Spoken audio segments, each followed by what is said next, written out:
As MK, in 1852, a meeting between King Squad and Pete Joubert agreed that a black man is a landlord and a white man is a migrant, and the white man must wait 100 years before they can buy land in South Africa. But in 1913, after 60 years, a white regime took the land of the native tribes. This is contained in 1905 first census document on the native tribes of Transvaal, native tribes of Natal, native tribes of Cape Colony. Since then, up to date, it is not yet back.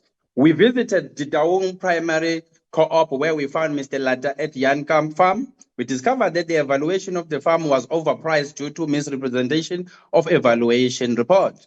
He was given first generation pivot irrigation system, which is very old and suffers a lot of breakdown. The land where he is planting retains a lot of water instead of draining it out, and it leads to the destruction of crops. They are farming pecan nuts and give produce to white farmers who control overseas market. Mr. Lata is involved in creating opportunities for the intern students to come and work on his farm to gain practical experience, but he doesn't get money to render this service from the department.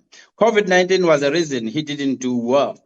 Daung irrigation scheme, we visited this co-op and we found a lot of men and women who are participating in the program with an aim to make a living. We found a white farmer who is helping them with business plan and train the workers and solicit market for their produce of pecan nuts. We discovered that the off-takers only want to work with this white man. We then learned that he charges money for doing this work, and it's a loan which the group must still pay it back, which they are using to pay him.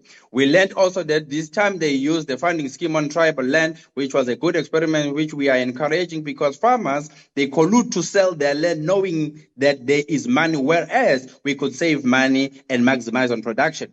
We then visited Amway Trading. We met a woman who bought a farm, from a white farming community. She knew nothing about poultry. She depended on a white farmer. The farm was doing well under their management. She suffered many losses, and she would be given chicks and would be told that she must vaccinate them upon arrival. She would then suffer many deaths on the way coming to her farm, and others would die hours after delivery. This would be counted as negative in terms of losses. The fact that she was not trained work against her. She also suffered breaks in stealing of chickens due to nearby informal settlement. The issue of funding turnaround period is the main problem from the department side. The white farmers would take a piece of land and do their own farming activities under pretense that they are helping her whilst they are making money in her farm. We then went to Lamusa Farm, Bonsmara.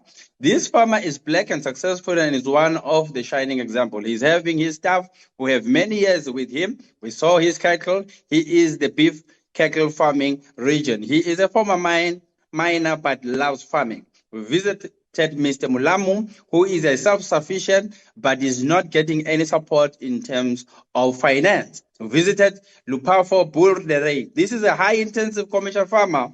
He lost his harvest due to heavy rainfalls. Furthermore, he could not get help from the government. He ended up selling one of the food security farm, and it was bought by patient vultures and who are going to do buffer